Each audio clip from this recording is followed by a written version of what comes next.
It's just that you don't know from day to day, if you're going to live or not, because it's cold and nobody wants to help, You get out there and you don't know where to go. And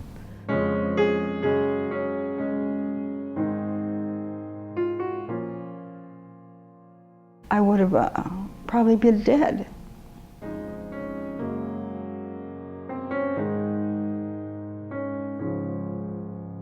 And it took me a long time to find my way, but I got guided to the right doors.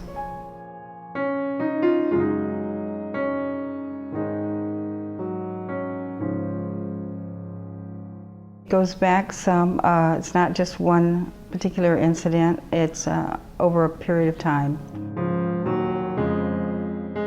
I went through divorce, I went through a terrible abusive period. At one point I ended up with like 86 staples in my head. My mother died, my brother died, and my father died all within the same year. I just, I had a meltdown. I just ran, I drank, I did whatever I had to not to feel.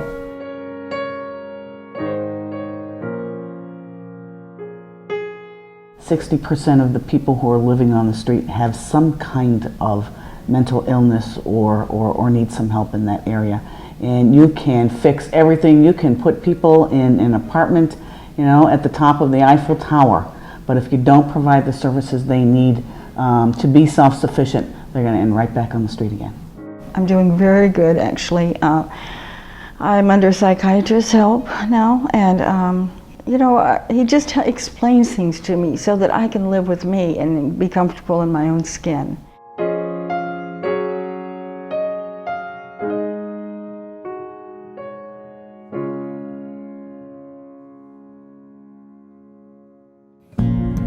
When funding became available to provide mental health services and programs across the state, we suddenly had a great opportunity to see what we could do better. And a few years later, the state legislature figured that part of the solution lay in giving people permanent supportive housing, making sure that they had a decent and safe environment to change their lives for the better. And that $400 million that was dedicated for housing was leveraged to over $2 billion in overall assistance, and we've demonstrated beyond a doubt that permanent supportive housing produces good outcomes. One thing that's been transformational about the Mental Health Services Act housing program is that it brings together the key elements needed in order to successfully solve homelessness for folks. It brings capital in order to build buildings, to build units that folks can actually live in. It brings the services that folks need in order to remain housed, to be successful tenants, to really understand what it means to pay the lease on time. And it also provides an operating subsidy, which makes it affordable to somebody who has histories of mental illness, history of homelessness, often deep poverty. So the transformational piece of the Mental Health Services Act housing program are those three elements: capital, operating, services. One of the things that we found in the implementation of the Mental Health Services Act programs was that if an agency did not attend to the housing needs and the substance abuse treatment needs of the individuals that came to them, their outcomes were poor. So in order to get good outcomes, you have to focus on the substance abuse treatment needs, the mental health needs, but also the housing needs. And if an agency does that, we found they succeeded. Why is housing so important? Because it's really the key to recovery. And the ability for the case manager to find you and to be able to connect you to what you need in terms of services. There's a new whole face of homelessness that has kind of evolved over the past few years. All those homes where people lost their mortgages, the homes are still vacant. The people that were living in those homes may be all over the place. Everything was disrupted in my life. I became one of the homeless. I felt very alone. I wasn't used to asking for help. I was used to being the person who came to aid somebody.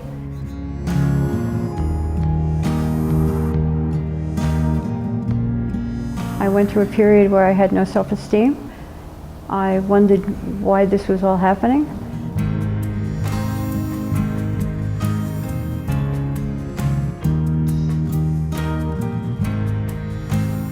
I'm joyous. I'm happy. I have my life back. I have a place where my family can come and visit me. I have all the comforts of home, and it is home. It's my place, all mine.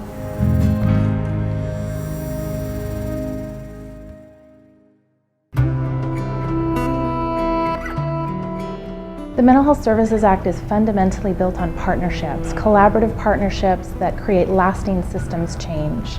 The Mental Health Services Act is primarily spearheaded through the county behavioral health or mental health departments, working in collaboration with housing agencies, local community groups, and building housing options for folks with mental illness.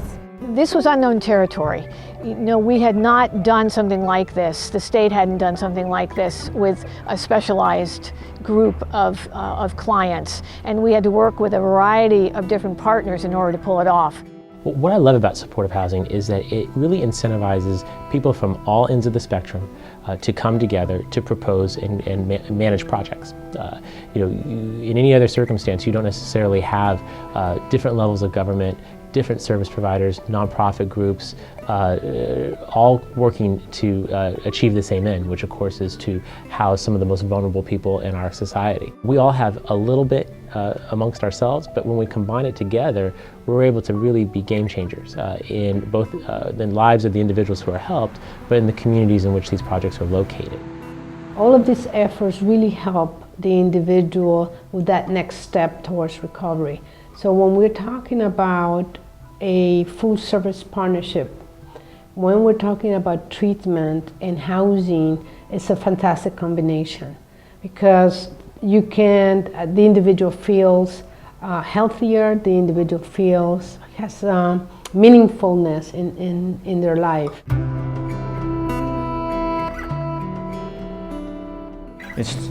It's just that you don't know from day to day, you know, if you're gonna live or not, you know, because it's cold and nobody wants to help, you know.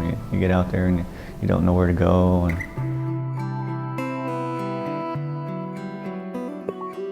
I was thinking about committing suicide because I just had nothing, you know, nothing looking forward to.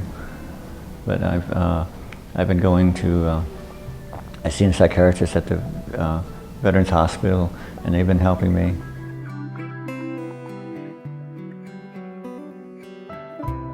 I would never, in my wildest dreams, thought I would get an apartment, you know, on my own. You know, I thought, you know, I'd go through the program and then I end up back out on the streets again. But they made sure that I got an apartment and a place to live, and you know, it was just amazing what they do for you here.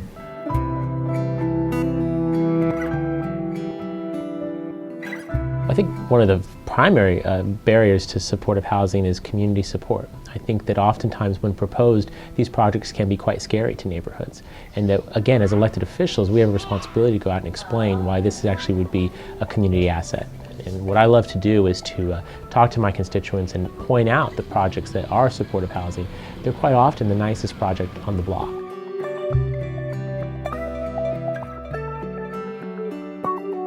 At the end of the day, when you see our finished product and you see the finished product of the majority of the affordable housing developers out there, it's not affordable housing as people saw it 30 or 40 years ago. It's definitely different, and it's modernized, and it's high-end, and it's of higher quality.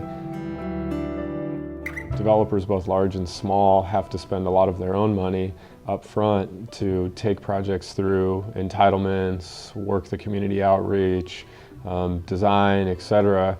And they're doing all of that under the idea, or in some cases commitment, either early or later on in the stages of the entitlement process, that there will be financing available, whether that come from the local municipality, whether it come from the state, and then eventually a tax credit allocation.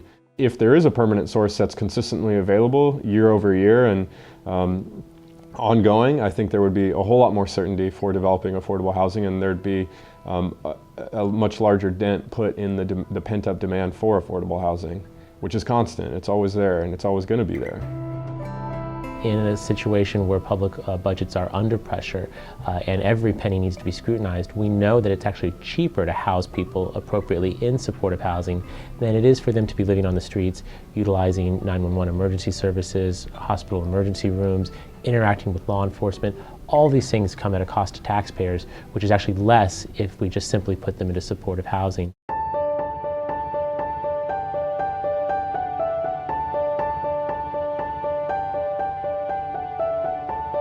What you want to do is you want to normalize these lives, and what does normalize mean? I don't know. It means, what do people want? Put a decent roof over their head. Give them the chance to grow and be healthy. Despite the fact that we know that supportive housing can actually end up helping save limited taxpayer dollars, we know that it's also difficult to make the case and that those funds are diminishing in many cases. It's difficult because we want to see these programs to continue because they know the good that they provide.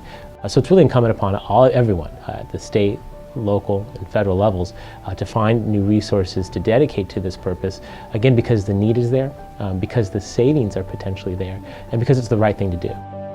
So I think we do it because we love it, we do it because we've become good at it, and we do it because we believe in the mission of providing affordable housing for residents in the state of California. We know what we need to do to eradicate homelessness for individuals with special needs, with psychiatric illnesses. I think we need to provide the treatment, I think we need to provide the services, I think we needed to provide them just in time, and we need to provide affordable housing.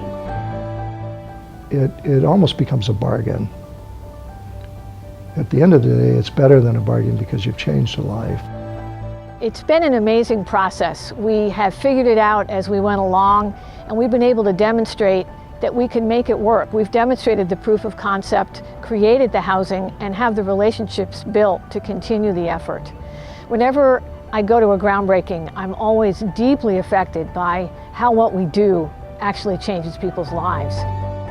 Clean and sober, taking his medication, being part of a program, being housed, and staying housed. That's a remarkable success. Makes my heart warm.